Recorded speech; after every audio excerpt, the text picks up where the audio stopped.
I've kind of been on a Thai kick recently, and one of the best dishes to come from Thailand is Massaman curry. It's mild in terms of spice, but not in terms of flavor. It has a unique curry paste, which in my opinion is better made from scratch, but if you want to make this a super easy dish to make, you can buy it at the store. Today I'm going to show you my version with chicken. I'm going to start by making the curry paste, which also includes toasting and grinding a few dry aromatics.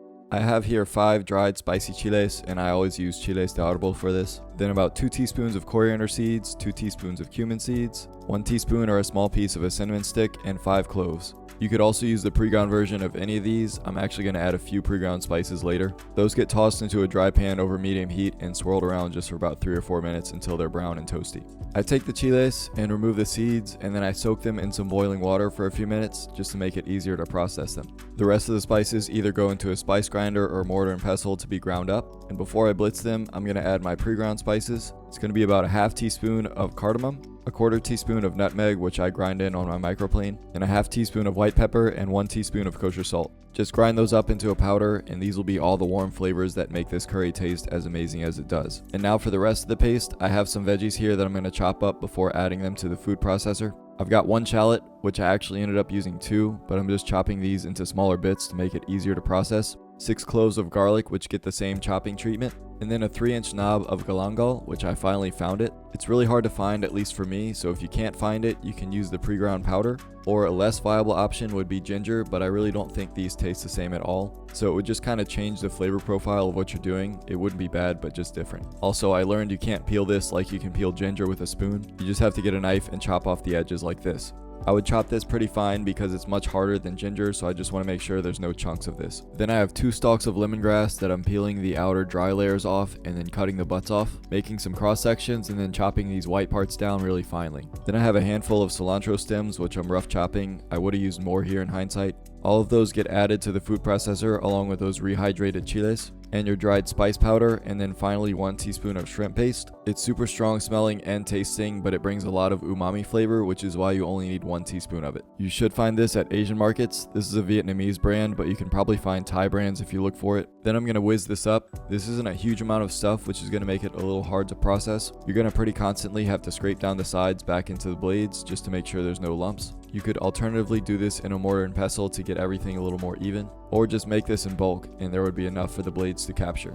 Or you could just skip all that and eat frozen dinners like I do. This is a cooking channel. Go somewhere else with your nonsense. If I were you, I would just save like 50 hours a week, never cook, and buy all my meals pre-made. You literally are me though. What? Yeah. Whoa. This feels like when your arm falls asleep, except it's my whole body. Guys! My pain receptors stopped working and my brain stopped thinking. Either way, you're looking for this smooth, brownish colored paste. The rest of this is a cinch. You can make this with beef, chicken, pork, shrimp, tofu, or any protein that you want. I again have boneless, skinless chicken thighs, so that's what I'm going with. All I'm doing for now is just patting them dry and seasoning with salt all around. Into my Dutch oven, I'm adding a good bit of coconut oil. You could use any neutral oil, but I figure since this is a coconut curry that I would add coconut oil. Once this is melted and smoking, I'm going to add my chicken thighs in batches to sear them. I have 2 pounds by the way. I'm just giving them like 3 to 4 minutes per side. You don't need the best sear ever, and actually I don't think that every traditional recipe even sears their meat in the first place. I just think a little bit of brown color and fond will add a lot of flavor to this dish. Once I sear both batches of chicken, I'm going to remove them to a cutting board. I just rest them for at least 5 minutes, and then I'm just chopping them up into the bite-sized pieces that are going to fit into the curry. And don't eat these yet, by the way, they're not fully cooked.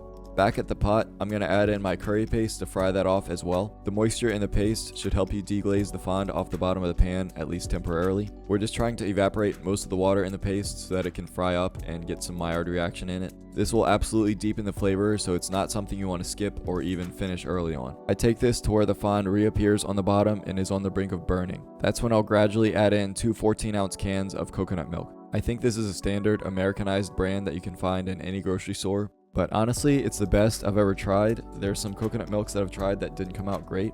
So I don't know, choose carefully. But I'm only adding a few spoonfuls at a time at first, just so I can deglaze the bottom of the pan. Once I see that that's clean, I can dump in both cans and stir everything around. Try to dissolve the curry paste evenly. I'm going to bring that to a boil and then lower to a simmer, and then I can start adding things in. And those things would be that cut up chicken, and then I have 1.5 pounds of Yukon Gold potatoes. I buy these tiny ones, but you could use big ones or russet potatoes, whatever you want. I'm just chopping them into bite-sized pieces before I add them in.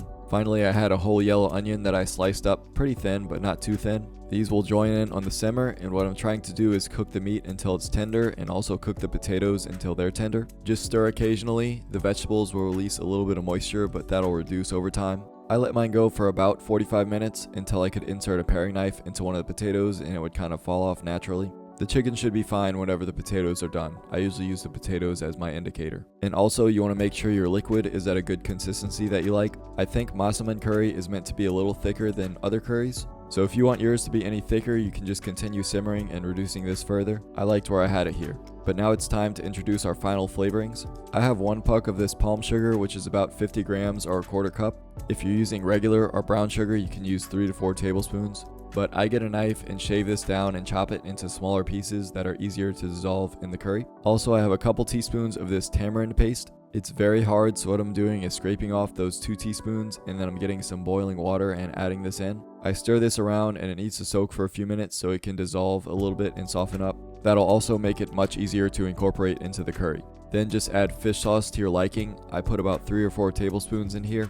It's supposed to add a nice sour and umami flavor into the curry. It's really signature. Then I'm adding a couple handfuls of roasted peanuts. And lastly is one ingredient that I still can't find. It's kaffir lime leaves. I've been to pretty much every store around me and I still can't find it. So like I did in my rendang video, I'm going to replace that with some lime zest and lime juice. I'm taking the zest off of 2 limes with my microplane. And then I'm starting with the juice of just one and tasting, and then if you want more acidity, you can add the other one. I didn't need it. Do the lime after you turn the heat off, by the way. You want to preserve that brightness and not kill it with heat. And lastly, just any salt to taste, and this is done. You can immediately serve it next to some rice. You shouldn't need too much liquid because this is a thicker curry. I'm garnishing with some chopped cilantro and then just adding some more peanuts that I've chopped up finely. It's a super standout dish that's different than any other curry that you've tried. It was rated the top dish in the world at some point, and many people still consider it to be that. It's definitely one of my faves. Let's get to the taste test. I know brown might not be the most appealing food color, but if you know what this is, then that doesn't matter at all. If this is anything like what I've had at Thai restaurants, then this is gonna be amazing. Try to get a bite of everything here. Cheers. Wow. The actual curry is what makes this whole dish. That coconut flavor just comes through amazingly. And even though we only had 5 chiles de árbol, they really come through in this. It's that back of throat spice that gets you at the end of the bite. Yeah, this is wonderful. Perfectly tender chicken and potatoes, you really couldn't ask for anything else. The flavors in the actual curry paste are so well balanced, you can't really pick anything out. Though I will say the flavors we added towards the end, like the tamarind paste, and especially the lime, they do shine through, which is what you want. You want that acidity to be bright. So that's why you add it at the end. But this is one of the first dishes that I had when I was branching out from being picky. I was at a Thai restaurant and I just heard that this was one of the best dishes in the world and I ordered it. And it was just one of those things that opened my eyes and I'm really glad this exists. And for some of the other dishes that are considered the greatest in the world, this is probably less work on average. It's not really a weeknight meal, but it can really be thrown together in a few hours and even less time if you plan ahead. But I really have nothing else to say. This is just incredible. So that's gonna do it for me today. Thank you all for watching, be blessed, and I'll see you next time. Probably slightly better with beef, but who's counting?